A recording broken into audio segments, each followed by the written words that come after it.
I've had a $60,000 SUV up on my lift with a cracked air suspension line that cost more to fix than some of the trucks I'm about to show you cost to buy outright. That's not a joke. That's Tuesday. Here's the thing nobody at the dealership wants you to know. Size was never the thing that made a vehicle capable. It never was. What actually makes something unstoppable off-road has nothing to do with leather seats or a 14-inch touchscreen. It's the iron underneath, the frame, the drivetrain, the stuff you can't see in the showroom photos. I've been turning wrenches on these things for longer than I care to admit, and some of the toughest, most over-engineered machines I've ever put on a lift aren't SUVs at all. They're barely bigger than a golf cart. Japanese Mini 4x4s, built to survive rivers, mountains, and decades on remote farms, with nothing but oil changes to keep them alive.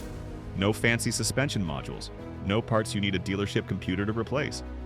Just simple, honest machines that were built to be fixed, not thrown away. Today I'm walking you through 5 of them, ranked by just how absurdly overbuilt they really are. And stick around for number 1 because that little Suzuki at the top of this list might be the single most bulletproof vehicle I've ever worked on. Number 5, Subaru Brat. Let's start with the one that gets laughed at before it ever gets respected. The Subaru Brat looks at first glance like somebody took a station wagon and just cut the back off. I get it. It's a weird looking little thing, and that's exactly why most people walk right past it in a used lot. It doesn't look tough, so nobody assumes it is tough. But pop the hood and look underneath, and you'll find something most buyers never expect: a genuine dual-range four-wheel drive system. That's heavy-duty hardware, the kind you'd normally find bolted into a full-size pickup, squeezed into a chassis that weighs a hair over 2,000 pounds. Now, on paper, the engine sounds unimpressive. 67 horsepower. I've had customers see that number and just shrug. But here's what the spec sheet doesn't tell you. When a vehicle is this light, it doesn't need much power to begin with. It's not fighting its own weight. It just crawls right over terrain that would leave a 3-ton luxury SUV buried up to the axles. Subaru built these to run understressed. Nothing in that drivetrain is working hard, which is exactly why so many of them are still alive decades later.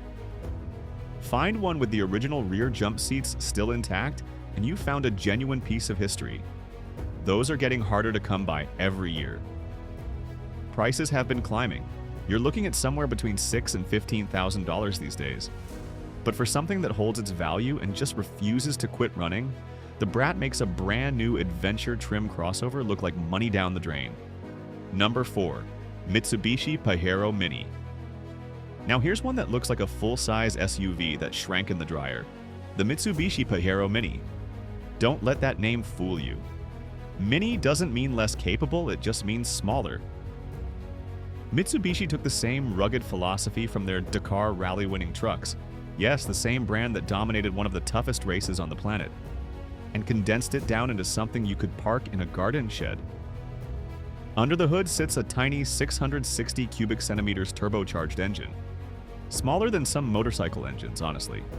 But it's paired with a proper mechanical four-wheel drive system and a lockable center differential. Real off-road hardware, not a marketing sticker. This isn't some lifted hatchback wearing a Trail Edition badge for the Instagram photos. It's a genuine mountain goat. And because it's so compact and light, you can pick lines through a trail that would be flat out impossible in a modern Jeep or Toyota. It's a K-Class tank, built for conditions that would rattle a modern crossover apart. You can find imported examples now for $5,000 to $12,000. If you want something genuinely capable that fits in a space most people reserve for a riding mower, this one makes a $30,000 soft rotor look like a bad joke. Number 3, Honda Acti 4 WD. If the first two were about weekend adventure, this next one is about pure, unglamorous work. The Honda Acti. This is what's called a K-truck, a tiny cab-over pickup that's been the backbone of Japanese farms and construction sites for generations. There's nothing flashy about it, no badge appeal. But the engineering underneath, that's the kind of thing that earns respect from anyone who's actually worked on one. Honda built the Acti with a boxed steel frame and a suspension tuned to stay level even when the bed's loaded down with gear or lumber. That matters more than people realize. A sagging, unbalanced load is how you lose traction and control. The real trick is the real-time four-wheel drive system with a locking differential. It's a mid-engine four-wheel drive pickup that weighs practically nothing. And because that engine sits right over the drive wheels, You get claw-like traction, the kind that makes multi-thousand-dollar UTVs and side-by-sides look overpriced by comparison. Farmers have leaned on these for 30 years to get through deep mud and vertical rice paddies without blinking. And the price? $3,000 to $8,000. Less than a used riding mower for what might be the most reliable little workhorse ever built. If you're still with me, you've probably already figured out the pattern here. Capability was never about horsepower numbers or how many screens are bolted to the dash. It comes down to power to weight, mechanical simplicity, and parts built to outlast the person who bought them. But these last two aren't just trucks I respect as a mechanic, they're cultural icons. These are the machines that built the entire reputation of the Japanese Mini 4x4 by simply refusing to die. Number 2, Suzuki Samurai. Number 2 is the truck that genuinely scared the big manufacturers back in the 80s, the Suzuki Samurai. It showed up with a ladder frame chassis, solid axles front and rear, and leaf springs. Basically farm equipment that somebody made street legal. And while modern SUVs keep getting heavier and more dependent on computers to function, Suzuki proved something simple. 2,000 pounds and 63 horsepower is enough to climb a 45-degree grade without drama. There's nothing on this truck that was ever designed to fail. No power windows to short out, no touchscreen computer to freeze up, no plastic engine covers hiding problems until it's too late. Just a simple 1.3-liter engine that owners routinely push past 300,000 miles. Even decades later, the Samurai remains one of the most capable, most repairable off-roaders ever built. You can rebuild the entire drivetrain in your own driveway with a basic set of hand tools. Try doing that with anything rolling off a modern showroom floor. That kind of mechanical freedom, that's not something you can buy at any price today. Number 1, Suzuki Jimny. And here we are, the king, the Suzuki Jimny. This thing has been in continuous production for over 50 years, and because Suzuki figured out the formula early and just never messed with it. It's the gold standard of the overbuilt 4x4. Same architectural DNA as a Toyota Land Cruiser, a rigid ladder frame, solid axles, a mechanical low-range transfer case.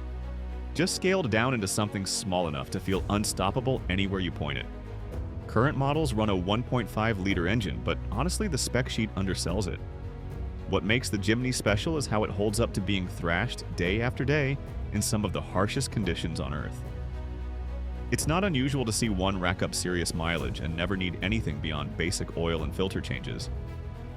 Everyone else is building SUVs packed with electronics that'll be outdated in 10 years. Meanwhile, the Jimny is a mechanical piece of work that'll still be climbing trails in 30. It proves, plain and simple, that you don't need $60,000 to go anywhere on this planet. You just need it built right. Capability was never something you could finance with a bigger monthly payment. It has to be engineered into the frame. Either it's there or it isn't. So next time somebody tells you they need a massive, overpriced SUV just to reach a trailhead, show them this list.